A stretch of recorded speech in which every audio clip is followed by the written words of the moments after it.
accidentally pounded my girlfriend's mother. I swear I didn't know. 3 years ago I found out that my ex-girlfriend, of 3 years, was cheating on me not with one friend but two.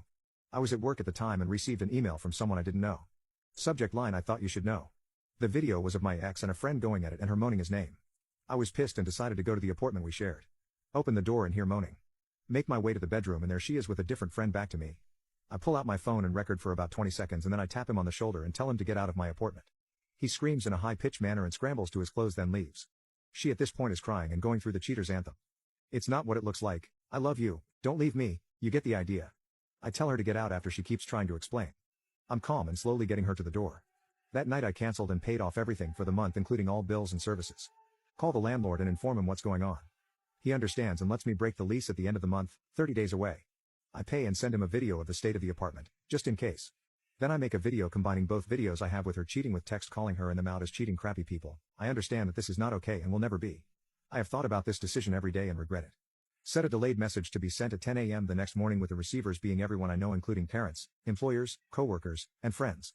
Then pack the important things in my truck and answer her constant calls and tell my now ex to come over tomorrow at 10 to talk. Factory reset my phone, left it on the counter with my keys and a note explaining what I did and left around 4 a.m. Now without a phone with no numbers and vowed to never use social media platforms. I just kept driving until I found a place I wanted to stay and lived out of my truck for about a month. When I found the town that I currently live in, I found a decent job, found an apartment and decided to go to therapy. A year later, after gaining about 50 pounds and just focusing on work, I decided to get my life together. I started with trying to go to a gym about 2 blocks away. They were cheap and open 24 hours. I would go before work, early in the morning because not many people were there. I was awkward and embarrassed. This is where I met Jane. Jane is fit and in her late 30s, early 40s. It started out her giving me advice and pointers. About a month later, I was flirting and touching. I made it clear that I was not looking for anything and she agreed. We started to hook up about 3 times a week. For about a year. Sometimes at the gym, my truck or my apartment. During this time she said she had a couple kids and their dad was not in the picture. It was fun and she taught me a lot and I worked on a lot of cardio and endurance with her. Around this time I decided to go back to college and get real about my future. Told Jane that I would not be going to the gym that early anymore due to classes and my job. She understood and wished me luck. Early on in one of my classes I got paired with a cute girl named Jasmine, 20. Jasmine and I started working on a project and got close. We shared a bunch of interests and hobbies. While spending time studying and doing school work. We went to local cafes, libraries and sometimes my apartment for this work. One day I missed class and she came to my apartment to see if I was okay. I did not give out my number at this time, mainly communicated through school email.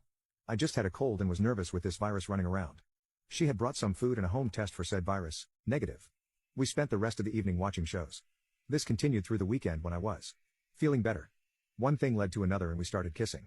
At this point I really liked her. I stopped her and told her part of my history, that I have trust issues and commitment issues. Then I told her I want to go slow.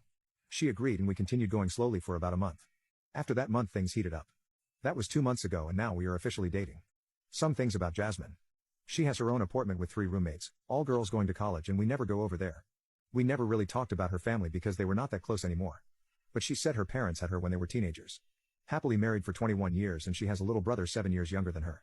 I told her I did not have any family that's alive anymore. I guess at one point last week she mentioned to her parents that she was seeing someone and they asked her to invite me over to watch the Super Bowl in a couple weeks. I was nervous when she told me this and asked what her parents are like and what they look like. That is where she showed me a picture of her parents, Mark and Julie. I asked what her mom's name is again and she said Julie. Why? I said she looks like a girl I knew, her name was Jane. She said that's really odd. Something about Jane/Julie is that she has a red heart-shaped tattoo on her wrist and this tattoo was in the picture she showed me. Do I tell her about what happened with the gym girl? Not say anything and hope Jane/Julie doesn't say anything. I know how it feels being cheated on. Jasmine and I have not talked since Wednesday. And I'm pretty sure we are broken up. After I posted, I went to get an actual phone, not the cheap flip phone that I had. Why are new phones and plans so expensive? I did so that communication could happen easier later on if needed. Anyways, on Wednesdays and Fridays Jasmine and I have a class together. When she came in, she could tell I was still not acting normal and tried to make me cheer up and it worked.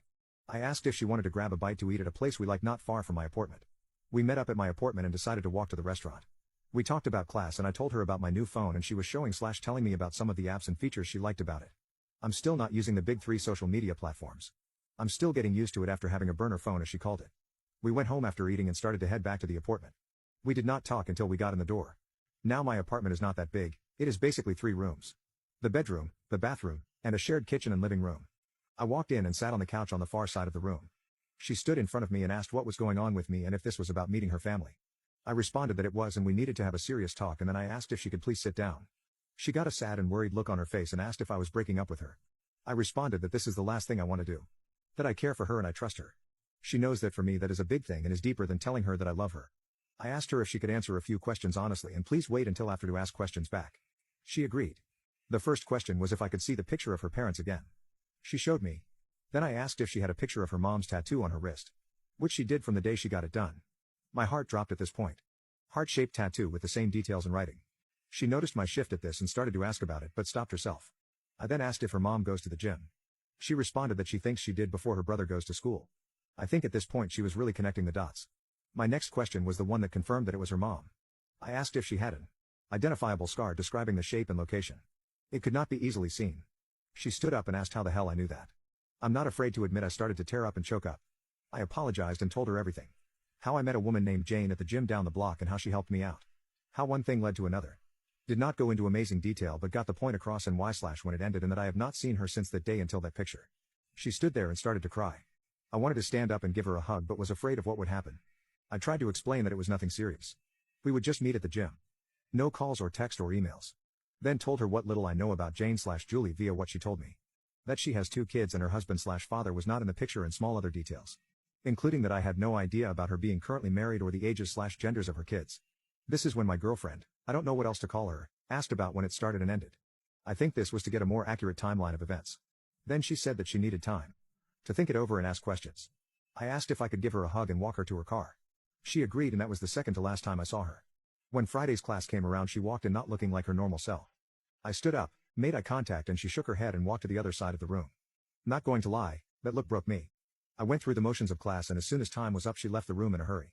I talked to my professor and asked if I could finish the semester at home instead of in class. I didn't want to cause her any more problems. I made the excuse of my job sending me somewhere for an unknown amount of time and we ended up with an agreement. I am currently sitting in my apartment and trying everything in my power to not call or text her.